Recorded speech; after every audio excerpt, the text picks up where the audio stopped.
Good morning students. बेटा हमारा जो चैप्टर चल रहा था इनकम टैक्स में रेजिडेंशियल स्टेटस चल रहा था ना, तो रेजिडेंशियल स्टेटस का जब दूसरा पार्ट आता है कि अभी तक हम लोगों ने ये पता लगाया था कि किस तरीके से व्यक्ति हो, चाहे एचएफ हो, चाहे कंपनी हो, चाहे एसोसिएशन पर्सन हो, कि उनमें से उनके निवास स्थान का पता कैसे रहता है कि कौन सा ओआर है, कौन सा एनओआर है और कौन सा एनआर है। राइट।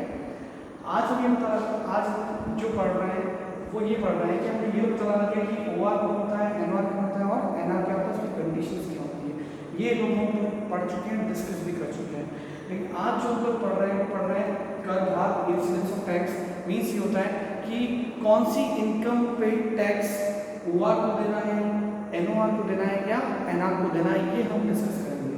फिर से बोल रहा हूँ कि हम ये डिसाइड करेंगे इंसिडेंस ऑफ टैक्स के अंदर कि ओआर, एनओआर और एनआर इन तीनों कैटेगरी के व्यक्ति को कौन कौन सी इनकम पे टैक्स देना है और कौन कौन सी इनकम पे टैक्स उनको नहीं देना है। तो उसके लिए जो 4 पॉइंट मैं यहाँ पे लिखा हूँ टोटल, वो इम्पोर्टेंट है। पहला, income received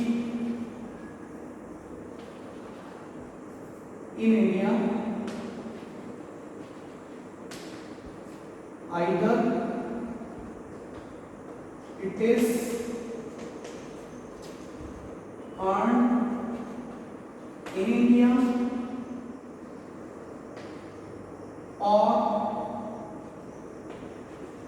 outside the India।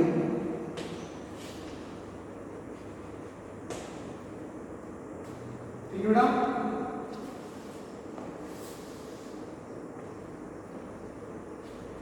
पहला पॉइंट हो गया हमारा। दूसरा point,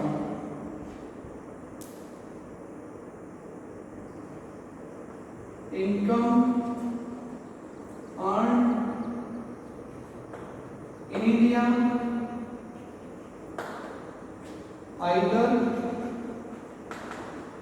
it is received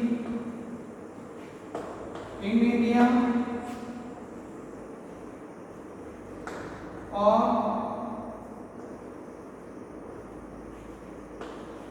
outside the India।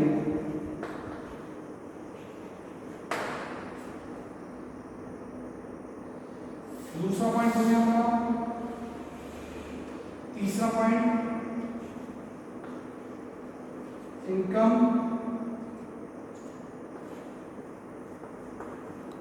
received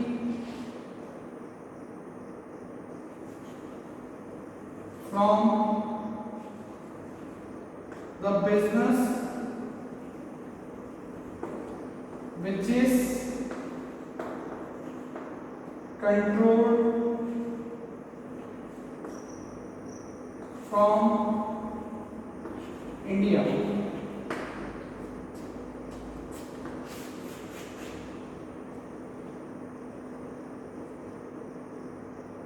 next,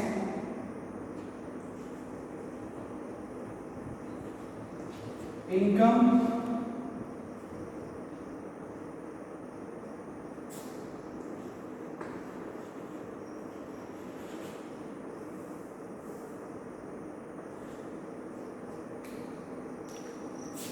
received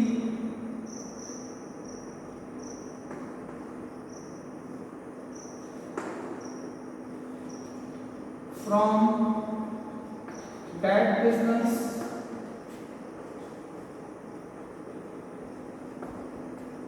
which is situated outside India।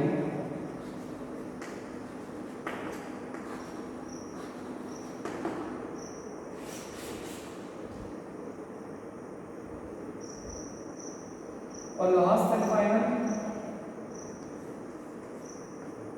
Foreign untaxed income.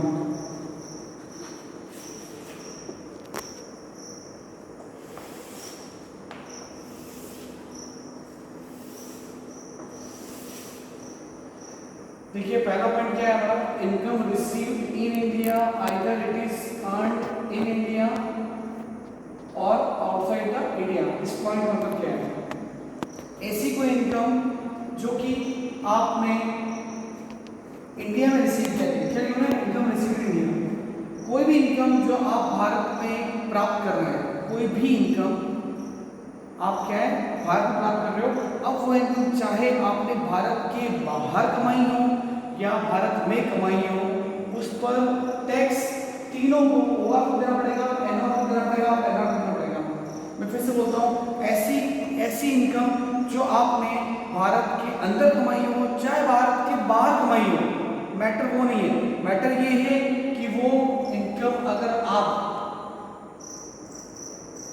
India में रिसीव कर रहे हो तो तीनों को टैक्स देना पड़ेगा। ठीक है। दूसरी चीज, income earn in India either it is received in India और आउटसाइड इंडिया।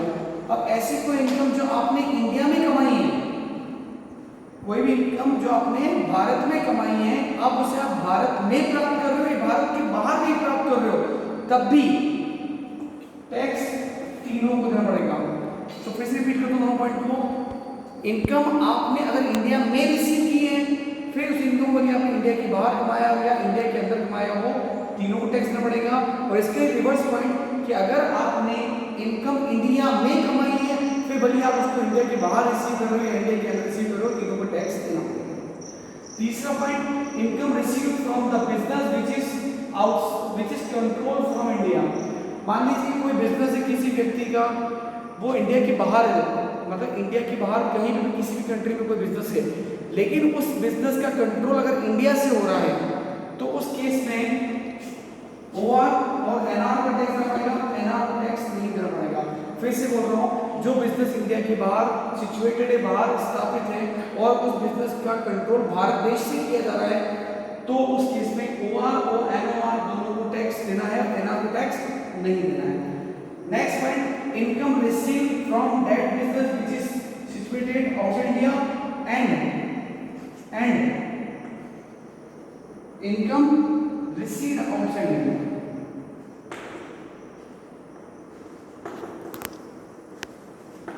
इंडिया के बाहर कोई बिजनेस है या इंडिया के बाहर आपने कोई भी कार्य करके पैसा कमाया है और वो पैसा बाहर रिसीव किया आपने, कोई भी बिजनेस इंडिया के बाहर है या कोई भी कार्य आपने इंडिया के बाहर कर कर पैसा कमाया है और उस पैसे को प्राप्ति आपने इंडिया के बाहर ही किया है और बाद में उस पैसे को इंडिया में लेके आ गए, तो सिर्फ ओआर को टैक्स देना है, एनओआर को टैक्स देना है, एनआर को टैक्स देना है। एंड लास्ट, अगर गत वर्षों की कोई आपकी बिना करी लगी हुई कोई आय है और वो अगर आप भारत देश में आते हो, तो तीनों में ही किसी को टैक्स नहीं देना, तीनों को टैक्स देना है। तो फिर से बात करते हैं, टोटल इंपॉर्टेंट 4 पॉइंट थे। ऐसी इनकम जो भारत में कमाई हो आपने या भारत के बाहर कमाई हो, पहली बात कर रहे हैं, ऐसी इनकम जो कि आपने भारत में कमाई हो या भारत के बाहर कमाई हो, लेकिन आप उसे रिसीव इंडिया में कर रहे हो, भारत में रिसीव कर रहे हो, तो टैक्स तीनों को देना पड़ेगा। और ऐसी इनकम जो आपने भारत में कमाई है लेकिन उसे रिसीव भारत के बाहर भी कर रहे हो, तब भी टैक्स तीनों को देना पड़ेगा। और ऐसा कोई बिजनेस जो इंडिया से कंट्रोल किया जा रहा है, भले वो बिजनेस भारत के बाहर स्थापित है, तो उस केस में टैक्स ओआर और एनओआर को देना पड़ेगा, एनआर को नहीं देना है। और कोई भी ऐसी इनकम जो कि आपने इंडिया के बाहर कमाई है और बाहर ही प्राप्त की है और उसको बाद में इंडिया में लेके आ रहे हो, तो सिर्फ ओआर को टैक्स देना है, एनओआर और एनआर को टैक्स नहीं देना है। और फॉरेन अनटैक्स जो इनकम है उस पर टैक्स दोनों पार्टीज को नहीं देना होता है। तो इस तरीके से आपको ये देखना है कि किस सिचुएशन में किसको टैक्स देना है, ओआर को टैक्सेबल है, एनओआर को टैक्सेबल है, एनआर टैक्सेबल है। जैसे एग्जांपल लेता हूं मैं आपको, मान लीजिए कि आपको क्वेश्चन समझ आता है कि मिस्टर राम ने अमेरिका में जॉब से 5 लाख रुपए कमाए और उसे इंडिया में प्राप्त किए, तो कुल मिला के इनकम रिसीव्ड इन इंडिया हो रहा है, तो आपको टैक्स देना ही है। ठीक है, क्या कह रहा हूं कि मिस्टर रमेश ने जॉब की अमेरिका में, लेकिन पैसा वो अमेरिका में प्राप्त नहीं कर रहे हैं, वो पैसा कहाँ प्राप्त कर रहे हैं, वो बोल रहे हैं पैसा मुझे हिंदुस्तान में प्राप्त करना है, तो इनकम कहाँ है, इंडिया में है, तो टैक्स लेना है उसको इंडियन टैक्स बनाएंगे, ठीक है।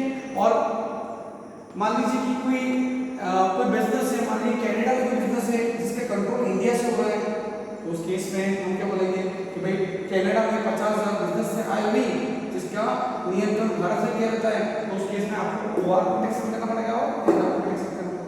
तो इस तरीके से हम अभी प्रैक्टिकल क्वेश्चन आपको देंगे, तो उसके लिए समझाएंगे कैसे इसको सॉल्व किया जाता है, कैसे इसको क्वेश्चन में यूज इन लॉज को एंड रूल्स को यूज किया जाता है। मैंने अभी सिर्फ आपको बताया कि किस तरीके से कौन सी चीज टैक्स होती है ओआर केस में, एनआर केस में, एनआर केस में। इसमें कोई डाउट होगा आप मुझसे पूछ लीजिएगा, क्योंकि नेक्स्ट लेक्चर में हम इनको यूज करना सीखेंगे, कैसे प्रैक्टिकली हम क्वेश्चन के अंदर को यूज करके सॉल्व कर सकते हैं। Thank you.